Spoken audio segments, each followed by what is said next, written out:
नमस्कार दर्शकों, आज मैं आपको गणगौर की कहानी बताने वाली हूँ। एक समय की बात है। भगवान शिव और देवी पार्वती नारद मुनि के साथ पृथ्वी भ्रमण पर आए। उस दिन संयोग से चैत्र मास की शुक्ल पक्ष की तृतीया तिथि थी।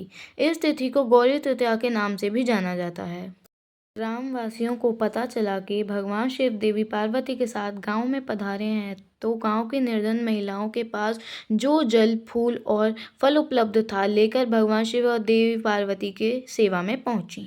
पार्वती और भगवान शंकर उन निर्धन महिलाओं के सेवा और भक्ति भाव से अत्यंत खुश हुए। देवी पार्वती ने उस समय अपने हाथों में जल लेकर उन निर्धन महिलाओं पर सुहाग रस छिड़क दिया। देवी पार्वती ने उन निर्धन महिलाओं से कहा कि तुम सभी का सुहाग अटल रहेगा। उन निर्धन महिलाओं के जाने के बाद गांव की धनी महिलाओं की टोली हाथों में विभिन्न प्रकार के पकवान सजाकर शिव पार्वती की सेवा में आई। भगवान शिव ने देवी पार्वती की ओर देखकर कहा, तुमने तो सारा सुहाग रस निर्धन महिलाओं में बांट दिया, अब इन्हें क्या दोगी? देवी पार्वती ने तब भगवान शंकर की ओर देखकर कहा कि उन निर्धन महिलाओं को मैंने ऊपरी सुहाग रस दिया है, इन निर्धन महिलाओं को मैं अपने समान सौभाग्य का आशीर्वाद दूंगी। इसके बाद देवी पार्वती ने अपनी एक उंगली को काटकर उससे निकलने वाले रक्त को सभी धनी महिलाओं के ऊपर छिड़क दिया। ऊपर जैसा रक्त गिरता गया, उसे उतना सुहाग मिलता गया। तरह देवी पार्वती ने चैत्र शुक्ल तृतीया तिथि को निर्धन और धनी महिलाओं को सुहाग बांटा था। बाद देवी पार्वती भगवान शिव से आज्ञा लेकर नदी में स्नान करने गई। स्नान के बाद देवी पार्वती ने बालू के ढेर से एक शिवलिंग का निर्माण किया और उसकी पूजा करी। पूजा के बाद देवी पार्वती ने शिवलिंग की प्रदक्षिणा की।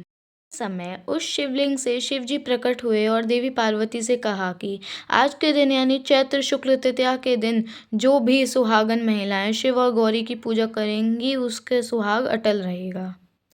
इधर शिवजी की पूजा करते हुए देवी पार्वती को काफी समय हो गया था, तो वह लौटकर वहां आए जहां शिवजी विराजमान थे। भगवान भोलेनाथ ने देवी पार्वती से पूछा कि काफी समय लग गया आने में। देवी पार्वती ने इस पर यह कह दिया कि उन्हें नदी के तट पर भाई और भावज मिल गए थे, उन्होंने दूध भात खिलाया। भगवान शिवजी समझ गए कि देवी पार्वती उन्हें बहला रही हैं।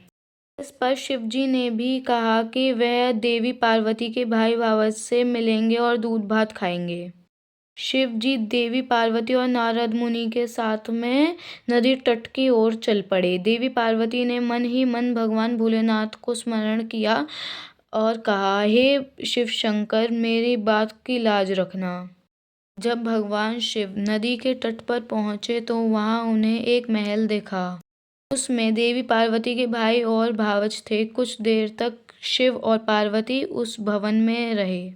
देवी पार्वती ने भगवान शिव से कैलाश चलने की आज्ञा ली, लेकिन शिव जी जाना नहीं चाहते थे, तो देवी पार्वती अकेले ही वहां से विदा हो गईं। इस पर भगवान शिव को भी देवी पार्वती के साथ जाना पड़ा। अचानक से भगवान शिव ने कहा कि उनकी तो माला वहीं रह गई।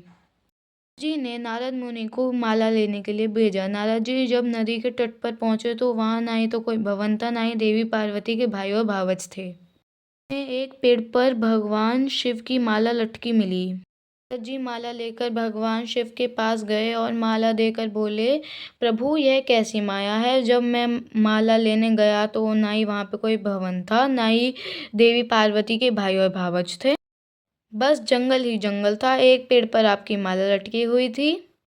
पर शिव पार्वती मुस्कुराए और बोले कि यह सब तो देवी पार्वती की माया है। देवी पार्वती ने कहा, यह मेरी नहीं, भोलेनाथ की माया है।